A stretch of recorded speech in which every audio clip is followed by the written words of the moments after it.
대한민국이 잘했던 산업들, 이게 과거형이라서 좀 아프긴 한데요. 그게 뭐가 있냐면 철강, 화학, 정유, 기계 이런 업종입니다. 전 세계 1위를 계속 수성해왔고 마켓 메이커로서 가격도 결정해왔죠. 우리는 이걸 누구한테 가지고 왔냐면 일본한테 가지고 온 겁니다. 그리고 일본은 이 경쟁력을 미국한테 갖고 왔죠. 그렇죠. 미국과 유럽에서 가지고 왔죠. 이 주기가 20년을 넘어서기가 되게 힘들다는 거죠. 경쟁력을 잃은 국가들이 그러면 철강화학 산업의 시가총액이 다 부러지고 기계산업, IT 산업도 경쟁력이 약화됐냐라고 물어보면 경제가 무너졌냐라고 하면 그렇지 않은 거죠. 그럼 제가 왜 이런 불편한 이야기를 하냐고요. 대한민국은 이걸 바꿀 수 있는 마지막 골든타임에 기업이 서 있는 거예요. 이익이 계속해서 이어지는 그룹을 갖다 파는 거죠. 이 사업부가 옛날에는 100억 벌었는데 지금 10억은 벌고 있어. 그럼 이 사업부를 팔까요? 팔지 않겠죠. 근데 이런 사업부를 팔아나가야 된다는 거죠. 이 주식시장의 미래가 한국의 미래 아니겠습니까? 어떤 궤적을 그릴지에 대한 얘기를 깊이 있게 좀 나눠보겠습니다. 신한투자증권의 박석중 부서장 모시죠. 어서 오세요.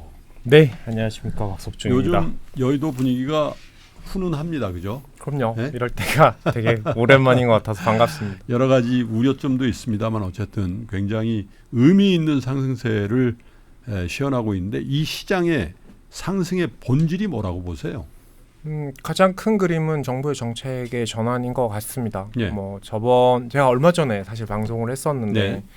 지금 정부가 이야기하는 큰 그림은 부동산에 매몰되어 있는 가계의 자산을 금융시장으로 이동하는 정책을 예. 펴나가고 있는 거고 그 가운데서 상법의 개정과 관련한 부분들의 벌써 2차에 걸쳐서 했죠. 그렇죠. 네. 사실 저는 외국인 투자분들을 요즘에 만날 일이 되게 많아요. 네. 근데 사실 외국인 투자 많이 온 것 같지만 연초 대비해서 외국인이 얼마나 들어왔냐라고 물어보면 연초에 매도가 컸기 때문에 사실상 숙유율은 지금 아직까지 매도 상태입니다. 이제 3, 4조 정도가 더 들어와야 본격적인 매수 사이클인데 외국인들마저도 현재 한국의 지배구조 개혁과 관련한 부분에 기대감들이 되게 높은 것 같다라는 생각은 들어요. 야, 설마 할까 그랬는데 하니까. 그죠?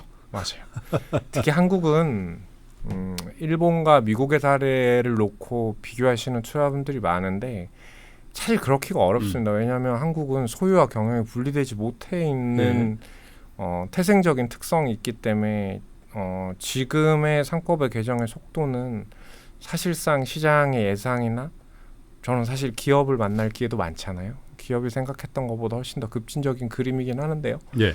어찌됐건 그 부분과 정부의 재정의 확장 이게 엄청 중요한 키워드입니다. 제가 작년 연말에 여기에 나와서 올해 한국 증시를 보는 가장 중요한 요인 중에 하나가 정부 지출의 확대라고 말씀드렸는데 그게 실물 경기와 기업 이익의 온기로 넘어가는 것과 상관없이 유동성의 확장을 이야기하는 그림이기 때문에 사실상 지금은 꽤 괜찮은 환경에서 이제 이익 증가만 기다리고 있는 상황인 것 같긴 합니다. 어쨌든 간에 뭐 한국 스스로의 펀더멘털의 대폭적인 개선이나 우리 기업의 순이익의 폭증이나 이런 게 있는 게 아니고 한국 투자의 환경 자체가 매우 빠른 속도로 개선된다. 그렇죠. 이게 정책의 구현으로 나오는 일인데 이제 그 부분에 대한 자연스러운 상승이 과연 언제까지 계속될지는 한번 지켜보되 아직은 그렇게 과한 상승세는 아니다라는 얘기들도 굉장히 의미 있게 들리더라고요. 그렇죠.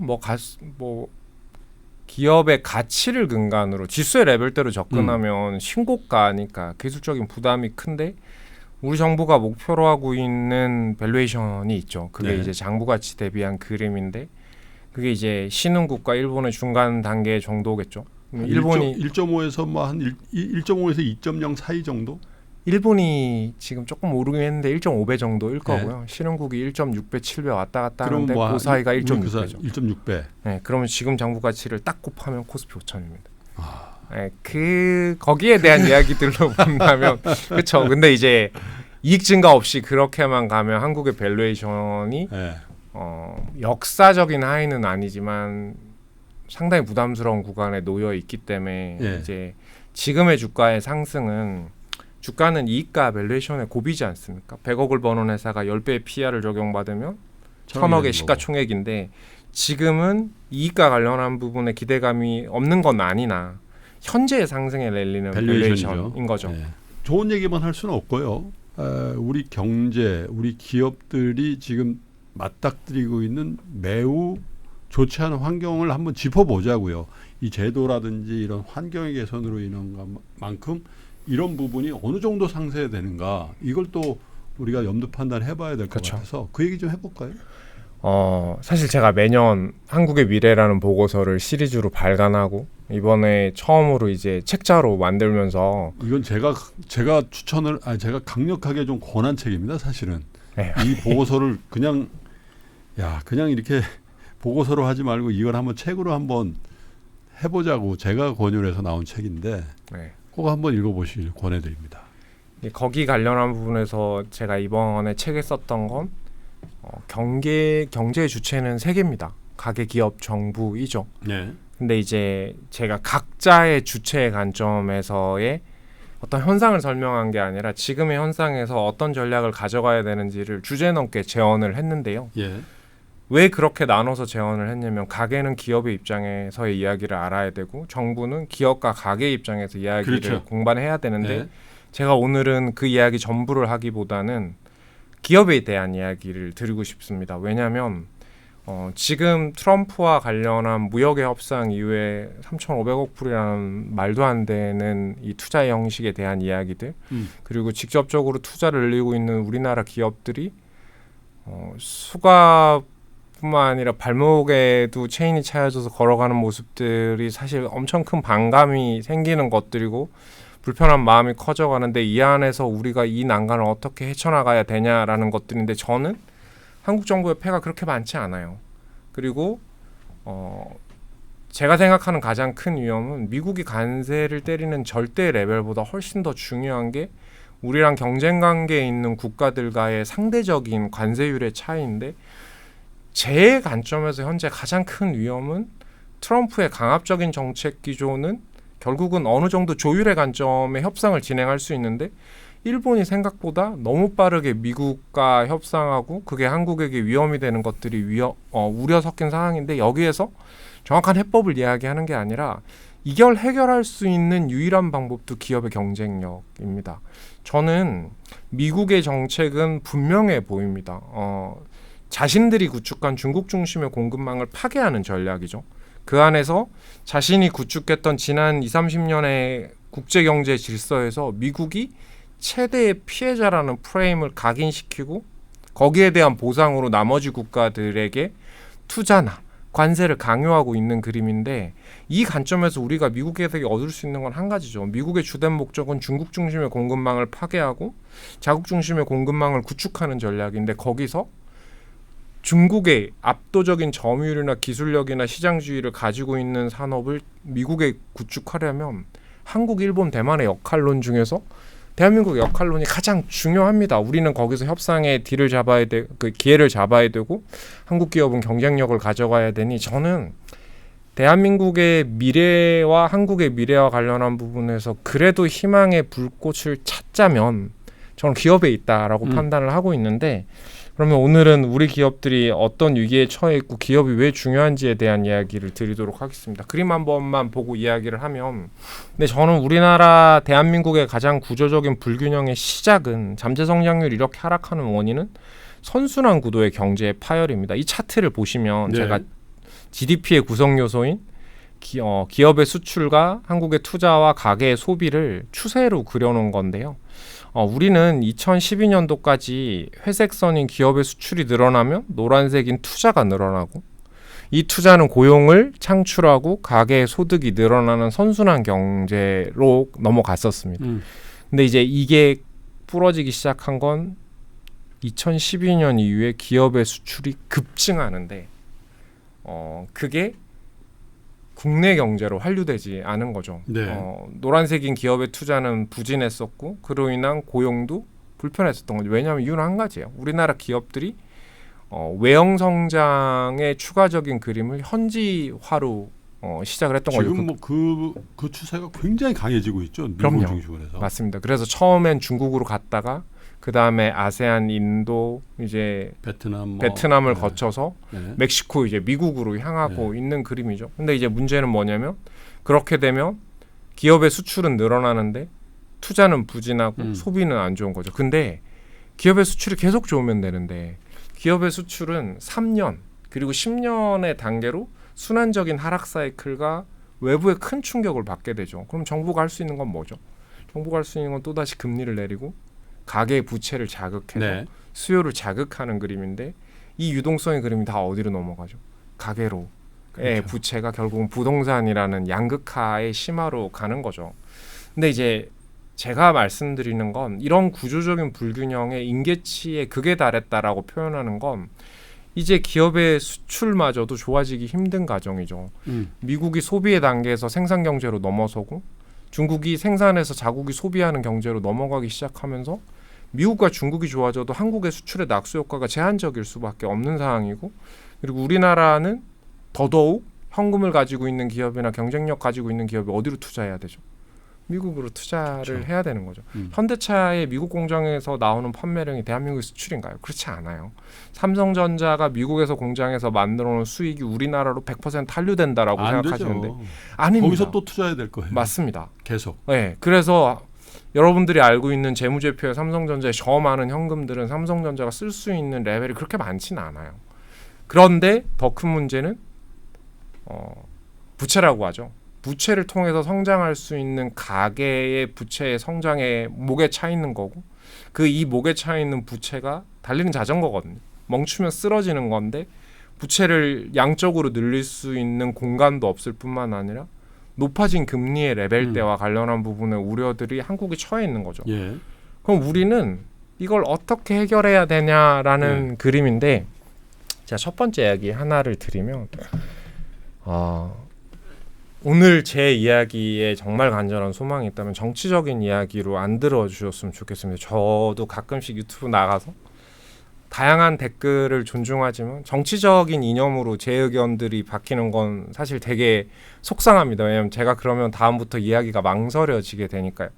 근데 이제 정치적인 이야기를 안 할 수는 없는데요. 이 과정에서 대한민국이 앞으로 2, 3년 동안 얼마 남지 않는 골든타임, 제가 작년에도 한국의 미래, 재작년에도 한국의 미래를 이야기하면서 내년 정도까지가 한국에 주어진 마지막 골든타임이라고 이야기를 했는데 그 안에서 한국 정부의 방향성에 대한 거대 담론에 대한 이야기들을 잠깐 드리려고 하는데 여러분 정부의 역할은 변화되고 있습니다. 뭐가 변화되고 있냐면 팬데믹 이전에 세계의 경제는 신자유주의를 근간으로 작은 정부와 큰 시장을 근간으로 규제를 완화하고 세금을 완화하는 경제의 패러다임이었죠.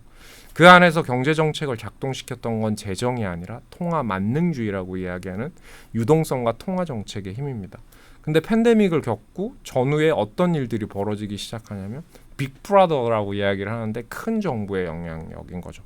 양적 완화라고 이야기하지만 결국은 정부의 재정 확대의 채권을 중앙은행이 사주는 형태의 그림인 거죠. 그리고 트럼프, 시진핑, 이재명 대통령이 이야기하는 신정부의 육성 정책의 컬러도 다 똑같죠. 근데 이게 시장 중심의 민간의 기술 개발이 아니라 정부의 시드머리를 활용한 인프라 투자와 기술 개발과 산업 클러스터 육성의 그림으로 넘어가고 있죠. 너무나 안타까운 현실인데요. 그 필요성을 부정하진 않으나 지난 정부까지 대한민국의 큰 그림은 건전 재정을 근간으로 한 사실상 긴축에 가까운 재정 그림이었고 시장의 기능을 중요시하게 되는 정책 기조였죠. 한국의 부채 증가에 대한 재정의 문을 열지 말아야 되는 필요성을 인지하고 그리고 기업 중심의 규제 완화와 기업 중심의 한국의 성장 구도를 부정하는 건 아니라 시제의 큰 조류는 이쪽으로 넘어가면서 대한민국 신정부의 정책들이 저는 조류에 평승하는 방향이라고 생각합니다. 근데 이제 중요한 건 뭐냐면 한국은 제가 말씀드렸던 이런 국가들처럼 재정을 남발할 수 있는 혹은 재정을 확대할 수 있는 여력이 제한적입니다. 우리는 비기축 통화국. 안타까운 이야기인데 원화는 그래서 위험자산입니다. 뭐 지금 미국과의 협상 과정에서 통화싸움 이야기를 하고 있는데 통화싸움 이야기도 그거거든요. 돈을 빌릴 수 있는 권리거든요. 근데 한국이 그걸 적용받기 힘들다라고 모든 전문가들이 이야기하는 것 그건 트럼프가 아니라 연준이 결정하는 이야기고 한국은 그 신뢰도, 우리 돈을 마음대로 빌려 쓸 수 있는 신뢰가 있냐라는 평가에서 그런 기축통화에 들지 못한다는 한계에 있으니까요.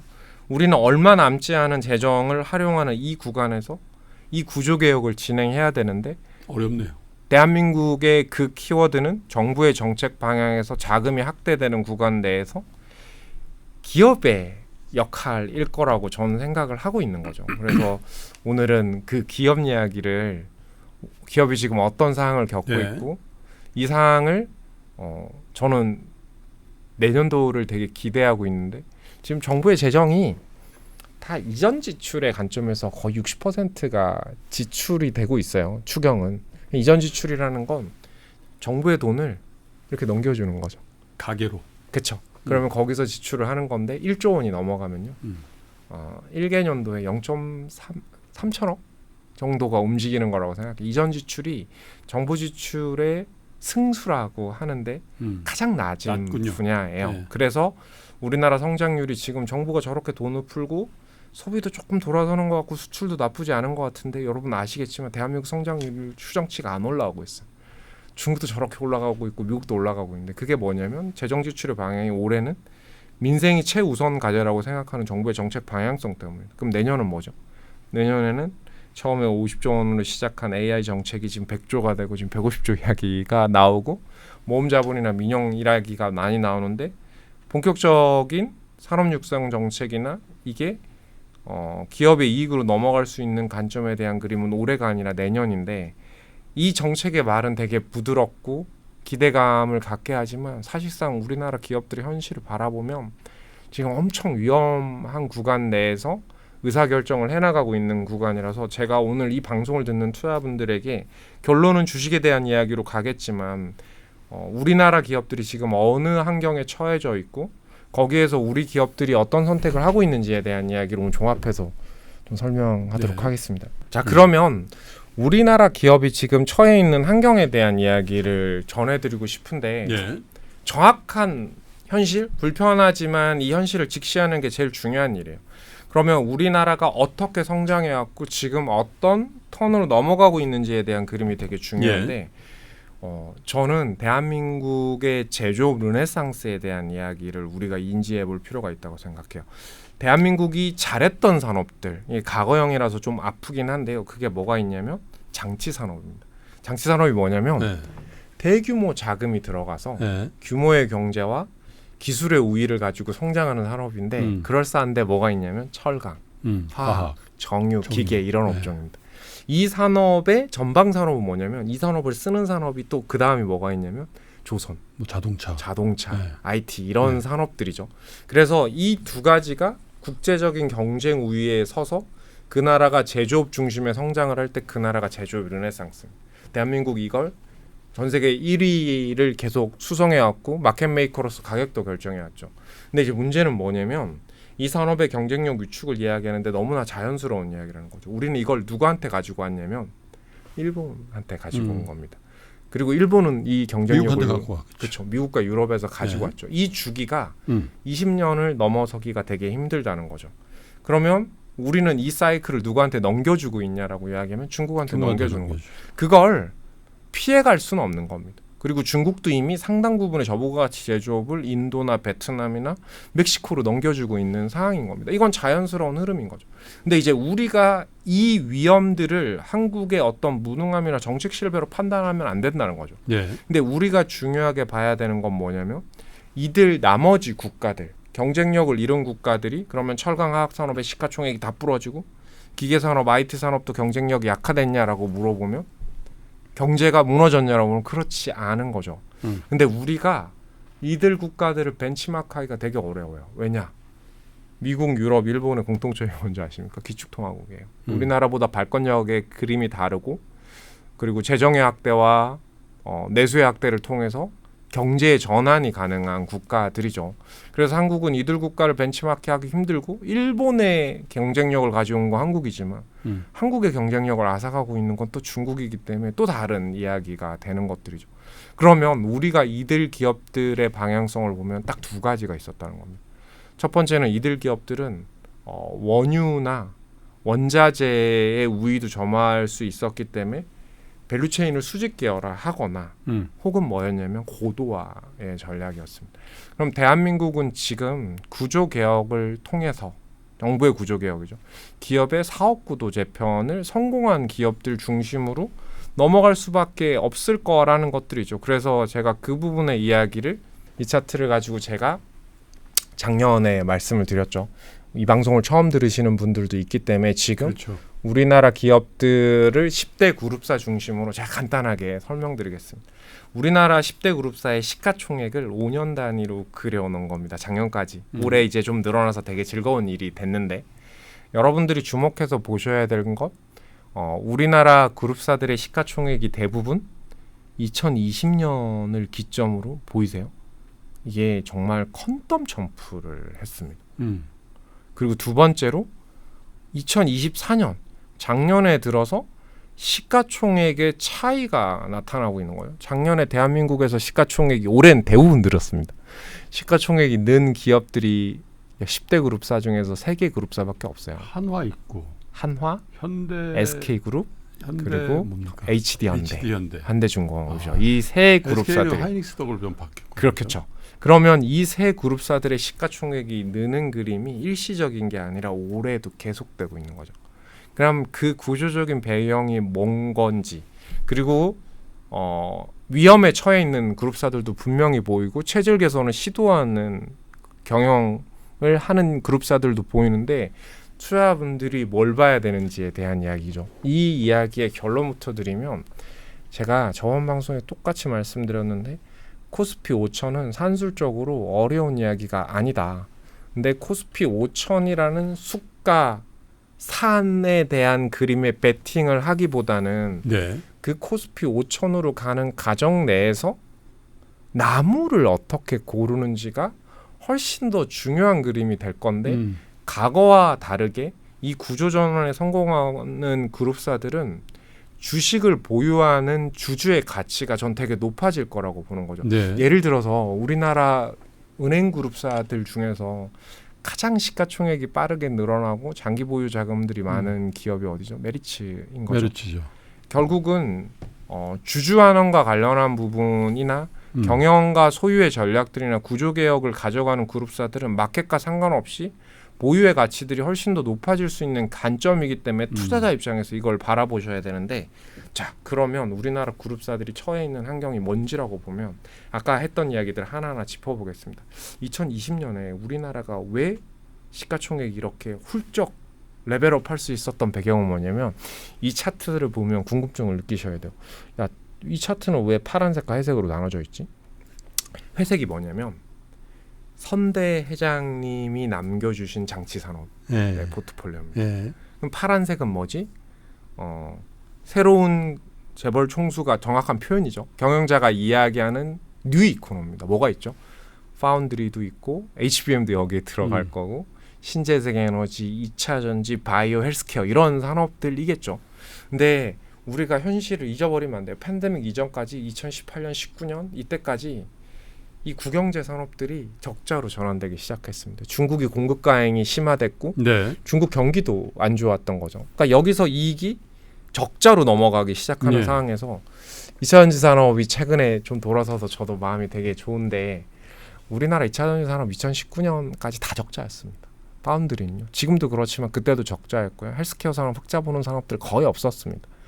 신재생 에너지는요. 다 마찬가지입니다. 그러면 우리나라 18년, 19년에 어땠냐?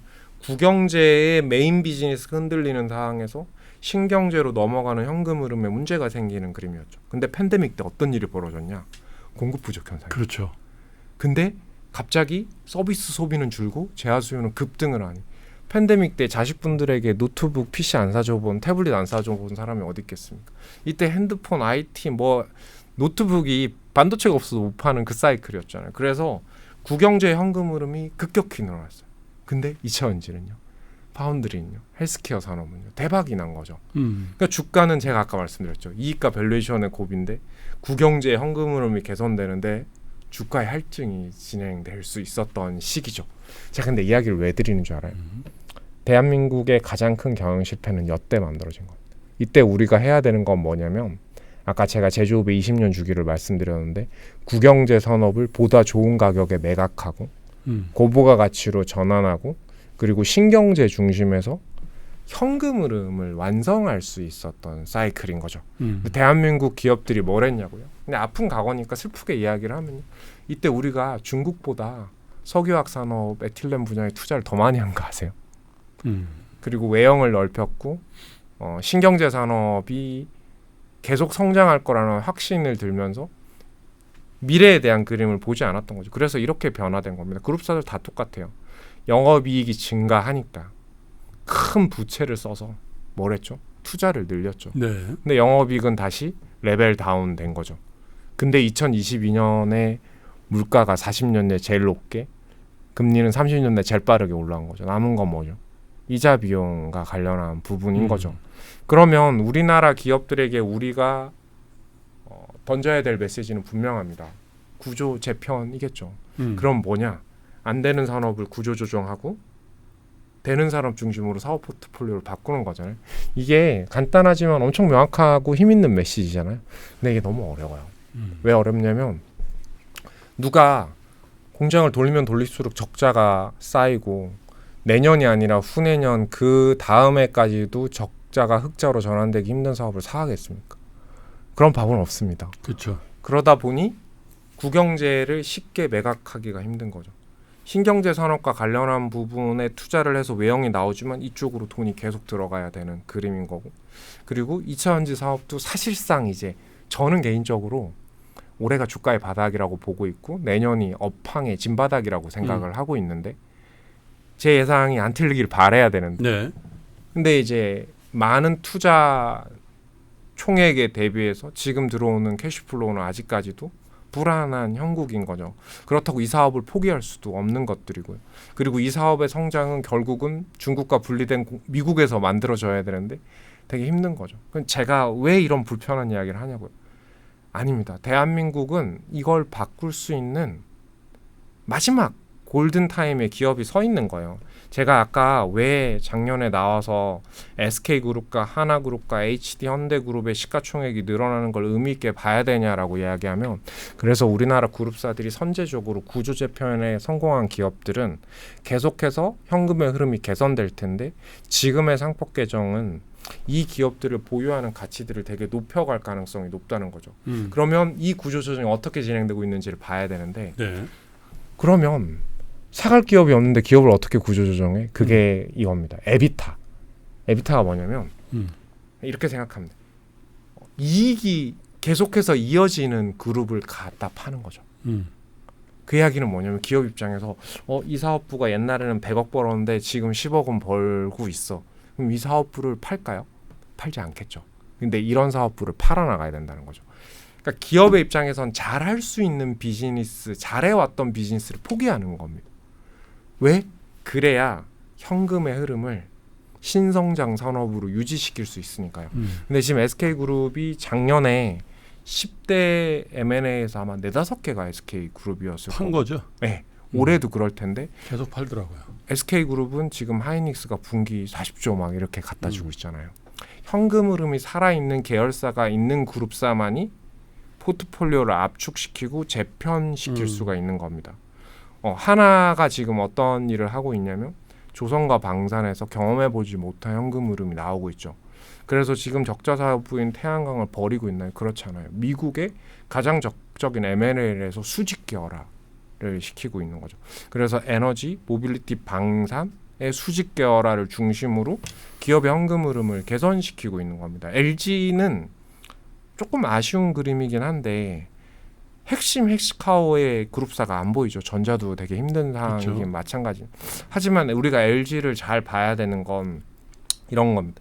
LG는 전통 화학, 범용화학 사업부의 매각을 가장 빠르게 추진했던 그룹사고 기술의 모태였던 디스플레이 사업을 가장 빠르게 매각하고 축소시키고 그리고 모바일 사업부도 철폐할 수 있었어요. 여러분 이게 기업의 입장에서 보면 엄청난 고통이죠. 네, 특히 네. 개국공신들이 만들었던 사업들을 줄여나가는 전략은 요즘 개국공신이라는 용어를 거의 안 씁니다. 그런가요? 어찌됐건 그 과정 내에서 2차 전지 사업도 가장 빠르게 고도화를 해나가는데 네. 여러분 지금 이 차트를 되게 주목해서 보셔야 되는데 이게 일본이에요. 여러분 일본을 왜 주목해서 보셔야 되냐면 일본의 지배 구조를 그려놓은 거거든요. 여러분 그거 아십니까? 85년에 미국이 지금보다 더한 관점에서 일본을 눌렀어요. 프라자 합의. 그쵸. 엔달러 환율이 240에서 120, 110 여기까지 하여튼 내려갔습니다. 반토막 났죠. 그쵸. 네. 여러분 말이 됩니까? 10% 정도 영업이익이 나오는 장치산업이 환율이 지금 대한민국 환율이 700원이 되는 겁니다. 네. 그러면 기업은 수출의 가격 경쟁력이 다 무너지고 다 망하는 거죠. 그렇죠. 그러면 기업은 어떻게 될까요? 그래도 일본이니까 어쩌면 일본의 어떤 그때 펀더멘탈이 너무 좋았기 때문에 버틴 거죠. 뭐 버블이 해소되는 과정이면 어떤 조그만 나라가 그랬으면 그 나라 붕괴됐겠지. 맞아요. 그래서 일본이 그걸 해나가기 위해서 했던 게 유동성 확장. 미친 듯이 돈을 그래서 풀었던 거죠. 버블이 엄청나게 온 거죠. 자산 가격 버블인 거죠. 근데 일본의 기업들은 되게 웃기죠. 89년도 이때 보면 일본의 기업들의 적자 경영이 이어지고 있는 상황에서도 일본의 부도율이 역대 최저치였어요. 그 왜냐하면 기업은 돈을 못 벌어서 망하는 게 아니라 돈을 못 빌려서 망하는 거거든요. 그럼 일본은 왜 그런 구조였냐? 여러분 대한민국의 기업들은 지금 일본을 반면교사 혹은 정면교사의 대상으로 생각하고 있는데 일본의 지배구조 개혁 이야기를 제가 짧게 좀 드려도 될까요? 이거 저는 이게 되게 중요하고 요즘에 가장 많은 질문을 받거든요. 일본은 한국과 다르게 소유와 경영이 분리되어 있지만 수직적인 관계가 아니라 수평적인 관계입니다. 그게 일본의 지배구조를 K레츠라고 하거든요. 그러면 제조업이 있을 거고, 제조업이라고 하나만 하면 철강이 있을 거고, 화학이 있을 거고, 일본 특유의 상사 기업들이 있을 거고, 부동산 기업도 있고, IT 기업도 있죠. 그리고 은행도 있습니다. 이런 기업들이 상호 출자를 하는 개념이에요. 그럼 이게 어떤 매력이 있냐면 고성장할 때 서로 작은 지분을 공유하면서도 경영의 안정성을 가져갈 수 있고 서로의 성장의 시너지를 내는 형식이었던 거죠. 근데 이게 불황을 겪으면서 변질되기 시작하는데 이 수평적인 관계에서 지분이 변한 게 아니라 이 수평적인 관계에서 은행과 계열사들이 대출의 관계에서 채권자와 채무자의 관계로 종속되기 시작한 겁니다. 그래서 지주의 중심에 은행이 서버렸던 거죠. 그래서 은행의 지점장들이나 본부장들이 계열사 사장 임원으로 가고 그 정도로 구도가 갔는데 은행의 입장에서 부실이 진행되고 있습니다. 그러면 기업의 입장에서는 얘를 팔아야 정상이죠. 그러면 은행의 입장에서 이를 파는 건 뭐냐면 나갔던 대출을 부실로 확정하는 거예요. 은행은 안 하게 되는 거죠. 그러면 이걸 살릴 수 있는 방법이 뭔지 아세요? 계속해서 대출을 롤오버 해주는 거예요. 그래서 일본은 85년부터 97년 IMF의 동아시아 위기 때까지 계속해서 유동성 팽창을 통해서 기업을 그러니까 부실을 스노우볼처럼 키워왔던 거죠. 근데 일본이 왜 구조조정에 성공한 줄 아세요? 결론을 말씀드릴게요. 여러분 구조조정은 하늘이 도와선 성공할 수 없습니다. 구조조정은 하늘도 돕고 땅도 도와야 되는 건데 일본의 현재 구조조정이 딱 그 그림이에요. 왜 그러냐면 일본은 이렇게 해서 97년부터 시작해서 일본 기업들의 대규모 부실 사태가 만들어졌어요. 그러면 지주의 핵심인 금융회사가 구제금융을 받아야 되잖아요. 미국이 했던 것처럼 예전에 우리나라가 했던 것처럼. 근데 정부가 구제금융을 그냥 해주지 않아요. 구제금융을 해줄 때 구제금융을 주는 대신 계열사를 소각하고 합병하고 통합하라는 지시를 내리게 되죠. 그래서 일본은 다른 그 어떤 국가보다 뼈아픈 구조조정을 겪었지만 구조조정의 통폐합의 속도가 되게 빨리 진행된 거예요. 그래서 2000년 초반에 통폐합이 진행되는데 그 이후에 어떤 일이 벌어진 줄 아세요? 2007년부터 2011년, 12년까지 중국의 대규모 투자 사이클 때문에 통폐합된 이 철강, 화학, 장치 산업들이 갑자기 큰 돈을 벌 수 있었던 겁니다. 근데 그때 일본 기업들이 그 돈을 가지고 2020년 대한민국 기업처럼 외형을 확장한 게 아니라 이때부터 뭐로 갔냐면 고부가 가치로 넘어간 거예요. 2차 전지, 반도체 뭐 이런 거 잘 보세요. 일본 소재 기업, 화학, 철강, 금속, 건자재 기업도 여기 이익이 없죠. 왠지 아세요? 다 적자여서. 근데 이익이 지금 사실 10에서 시작하면 4배가 넘게 이익이 증가했던 건 다 뭐냐면 종합화학 범용이 아니라 다 특수화학과 관련한 부분과 고부가 같이 관련한 부분이에요. 그러니까 한국도 지금 이 궤적으로 가야 되는 거죠. 그래서 정부도 지금 석유화학을 중심으로 구조조정을 진행하고 있는 상황인데 기업이 자체적으로 통폐합을 하기보다는 정유회사를 중심으로 통폐합이 되는 수직 계열화의 형태로 가지면 국가의 경쟁력이나 그 다음 단계로 이어지는 고부가 가치로의 확산들이 가능한 거거든요. 말이 좀 어렵긴 한데 한국은 이 과정에서 구조 전환을 성공할 수 있는 그룹사들은 상당한 기회를 갖는 거죠. 근데 제가 왜 이걸 골든타임이라 표현하냐면 하늘과 땅이 도와야 된다고 말씀드렸잖아요. 첫 번째, 이 구조조정을 하려면 경기가 안 좋아서 기업이 디폴트가 나고 망해가는 산업의 구조조정이 아니려면 유동성이 풍부해야 돼요. 근데 대한민국 정부가 2025년에 700조 재정 지출의 문을 열었어요.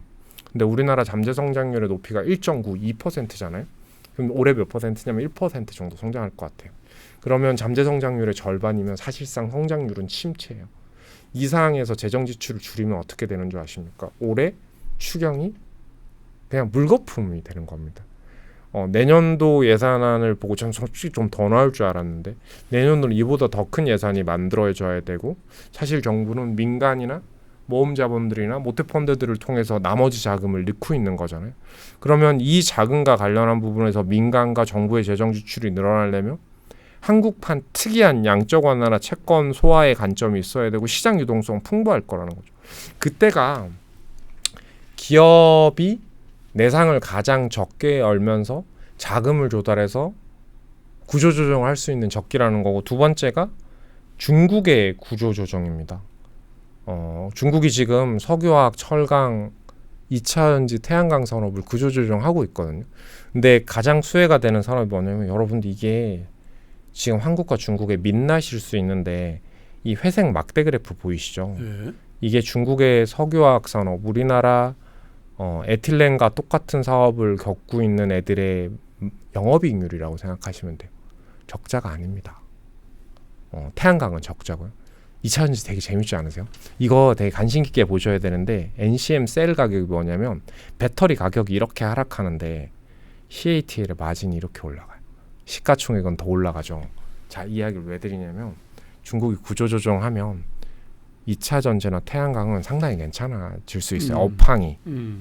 왜냐? 중국의 구조조정은 작은 애들을 시장에서 퇴출시키는 게 아니라 대마가 소마를 인수해주는 가격이라서 공급 과잉이 빠르게 해소될 수 있는 상황이죠. 태양광은 적자인데 뭐가 좋아져? 더 나빠지기가 힘든 건 산업의 업황에서는 되게 좋은 흐름일 수 있습니다. 그래서 제가 강조드리는 건 모든 게 완벽한 상황은 아니지만 우리나라 기업이 구조조정할 수 있는 현금 흐름을 확보하거나 그리고 중국의 구조조정이 진행되고 미국 투자 사이클이 진행되는 구간 내에서 핵심 계열사의 현금 흐름이 있는 기업들은 보다 빠르게 사업 구도의 재편을 정상화해 나갈 거고 우리는 그 그림과 관련한 부분의 기대를 높일 수 있는 구간에는 분명히 와 있다는 거죠. 그래서 제 결론은 그겁니다. 대한민국의 기업의 민낯이라는 표현을 쓰면 안 좋지만 우려스러운 사항은 우리가 자초했던 경영의 실기를 베이스로 하고 있다라고 저는 생각합니다. 하지만 옷가석과 명감이 갈릴 수 있을 정도의 우호적인 환경이 만들어졌고 이를 평가할 수 있는 금융시장의 환경이 너무 우호적이라는 것들이죠. 그래서 한국이 내년에 미국과의 딜을 성공적으로 해나가고 그 안에서 수요가 좋고 특히 지금 코스피가 더 가려면 딱 한 가지가 움직여야 되거든요. 뭡니까? 반도체 얘기죠. 네. 그러니까 삼성전자 반도체 부분이나 SK 하이닉스가 실적을 예상보다 서프라이즈를 내준다든지 그럼 더 가네요. 근데 전 그럴 가능성이 굉장히 높다. 51% 이상이라고 비겁하지만 그렇게 봅니다. 왜냐하면 HBM 설비는 기존의 반도체 공정에서 만들어지는 거거든요. 그러니까. HBM 정말 설비가 넓으면서 지금 메모리는 수요보다 공급이 중요한데 공급이 줄잖아요. 공급이 타이트한 상황으로 수요가 올라오면 갈 수 있어요. 근데 그게 이제 가장 민감하게 여러분들이 보셔야 되는 게 디램보다는 낸드. 공급에 더 민감하니까요. 그리고 후공정보다는 전공정 장비들을 봐야 되는데 제가 알기로 거기에서 꽤 괜찮은 콜들이 나오고 있으니 이제 그렇게 가면 지수가 조금 더 갈 수 있는데 그거보다 장기적인 관점에 단기적으로는 반도체 업황이 제일 중요합니다. 이거 말이 계속 왔다 갔다 하는데 중요하니까 이야기를 할게요. 반도체가 돌면요 마켓의 컬러가 바뀌어야 돼요. 어떻게? 펀드 매니저들이 삼성전자를 언더웨이트 하고 있다가 오버웨이트로 하려면 닉스를 팔고 전자를 사든지 나머지 산업을 줄이고 왜냐하면 디램 낸드가 좋은데 하이닉스를 판다고요. 그것도 웃긴 이야기잖아. 그럼 나머지 산업에서 뭘 팔고 반도체를 살 수가 있는 거죠. 많이 오른 거 팔겠네. 그러면 여러분들은 또 이런 상황에 직면할 수도 있어요. 시장의 컬러 좀 지켜봐야 되긴 하지만 인덱스가 오르는데 내 종목에서 매도가 나오는 일들이 보여. 아니 그 삼성전자 하이닉스가 올라가면 인덱스 무조건 올리니까. 그렇죠. 특히 뭘 팔아서 사야 된다는 얘기죠. 대한민국 투자들이 올해 가장 많이 산 ETF 두 개가 인버스. 인버스보다 더 위에 있는 게 곱버스입니다. 개인이 올해 순매수인 줄 아세요? 아니에요. 연초 누적으로 보면 마이너스예요.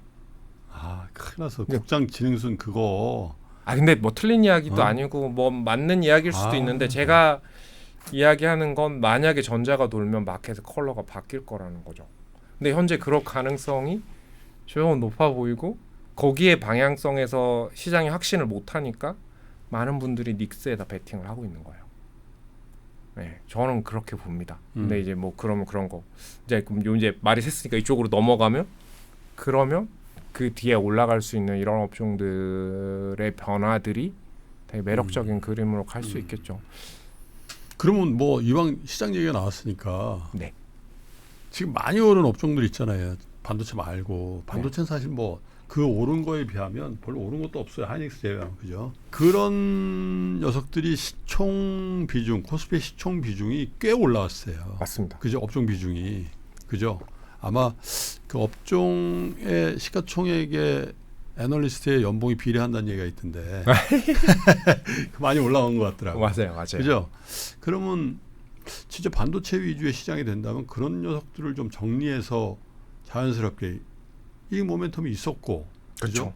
주가는 이익 모멘텀보다 더 많이 올라 있고, 그런 놈들 좀 줄여서 반도체를 산다든지, 뭐 이렇게 될 가능성도 있겠네. 근데 이제 차별화가 좀 나올 것 같긴 해요. 근데 이건 제가 이제 요 이야기 해드리면 되겠다. 제가 펀드 매니저들이 오면 그 기초 세미나를 해드리거든요. 이제는 그런 일을 후배들한테 많이 맡기는데 이 조선, 방산, 기계 뭐 이런 산업을 영어로는 인더스트리얼이라고 그러고 산업재라 그러고. 산업재라 그러죠.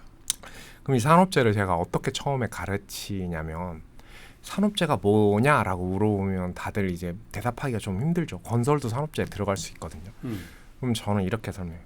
네가 사면 구매인데 기업이 사면 수주야라고 전 설명해줘요.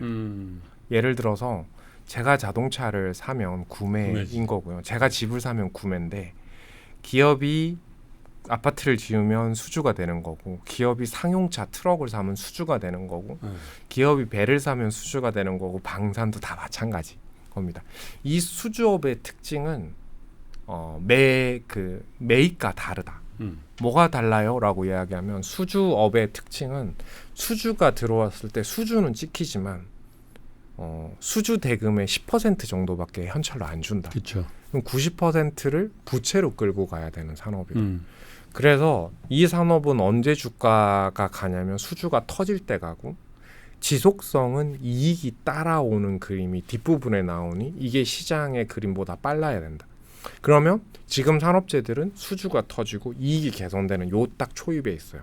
그럼 지금 사야 되는 애들은 이제부터 수주가 좋아져서 이익이 좋아지는 애들인데 저는 그 관점의 변화를 여러분들 이렇게 생각하면 돼요. 조선과 방산이 수주가 터진 게 똑같은 시기입니다. 근데 방산만 처음에 주가가 올랐어요. 왠지 아세요? 방산은 조선처럼 부실이 없었고 이익에 대한 탄성을 바로 받아들일 수 있었어요. 재고도 많았었고.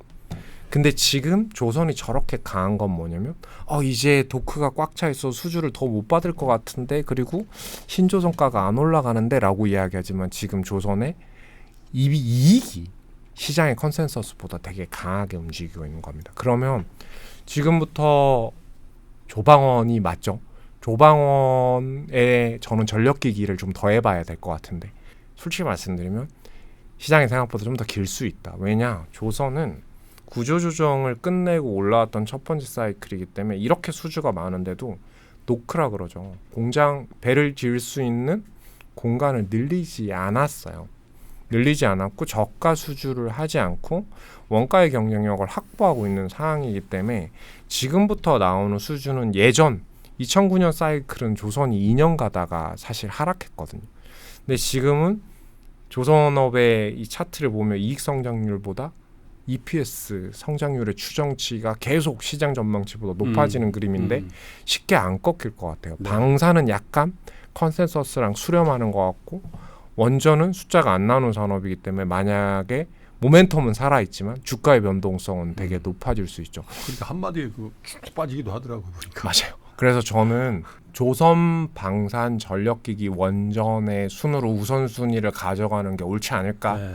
근데 이건 저는 국내 섹터를 보는 애널리스트가 아니라 글로벌의 탑다운의 관점에서 국내까지도 보는 시각 정도인데 그냥 그겁니다. 반도체가 오를 가능성이 높아지고 있다.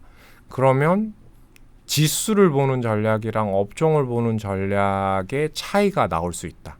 그리고 그 안에서 뭘 살려면 뭘 팔아야 된다라는 게 항상 존재를 하는데 그 그림이 되게 중요할 수 있다. 그리고 지금 트럼프가 반도체나 헬스케어 관련한 부분에 관세 이야기하는데 저런 것들의 노이즈가 크게 우리나라 업황이나 주가의 방향성에 영향을 미치지 않을 거다라고 저는 개인적으로. 하기야 반도체 그 디램이나 낸드의 관세를 높이면 그거 뭐 다 맞는 건데 그런 그 몇 개 회사가 안 되잖아요. 그럼요. 그래서 마이크론이 상대적으로 좋은 건가? 마이크론 주가가 굉장히 좋더라고 지금. 그렇죠. 근데 마이크론의 밸류에이션이 너무 높아요. 그러니까 네. 외국인 투자들이 지금 전자와 닉스는 마이크론의 관점에서 본다라고 이야기하면 관세와 상관없이 이걸 사는 충분한 이유가 될 만큼 벌어져 있긴 하죠. 그렇군요. 사실 시장에 대해서 된다 안 된다라는 의견들 그리고 업종과 관련한 이야기나 시장 컬러에 대한 이야기들은 저는 어떤 맞춤에 대한 이야기보다 이 방송을 들으시는 분들의 생각의 파일을 키워드리고 싶었거든요. 저는 그런 걸 느낍니다. 이게 3포의 순기능의 가장 큰 것들이 제가 오늘 이야기를 할 때 굳이 쉽게 이야기하려고 노력한 단어들이 별로 없습니다. 그럴 필요 없어요. 네, 요즘에는 처음에는 제가 진짜 그런 거를 신중하게 설명하려고 되게 노력을 했거든요. 네, 그래서 오늘 이야기들도 잘 필터링을 해주셨으면 좋겠습니다. 네. 반도체 얘기를 좀 그 업종 얘기를 할 때 의미 있게 얘기한 것 같고 그 다음에 이제 펀드 매니저들의 만약에 그런 시장에 대한 투자 전략이 어떻게 올 것이냐 그런 부분에 대한 실질적인 얘기도 좀 섞어주셨는데 어쨌든 오늘 방송은 이 한국의 미래라는 이 보고서를 두텁게 쓴 단행본인데 사실 그죠?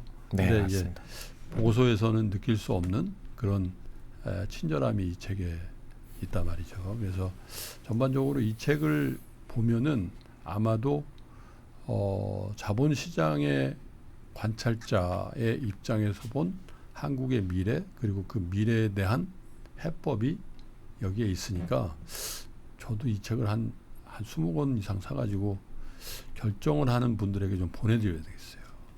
말씀 감사드리고요. 네. 저도 사실 방송을 위해서 쫙 빨리 읽어봤는데 이번 주말에 줄쳐가면서 한번 읽어보고 또 나름의 문제 제기할 게 있으면 방송의 기회를 잡아서 한 번 더 토론해볼 수 있도록 하겠습니다. 감사합니다. 책 쓰시느라 감사드리고요. 아닙니다. 제가 수고하셨고요. 영광이었습니다. 다음 방송 시간에 또 뵙도록 하겠습니다. 네, 감사합니다. 감사합니다.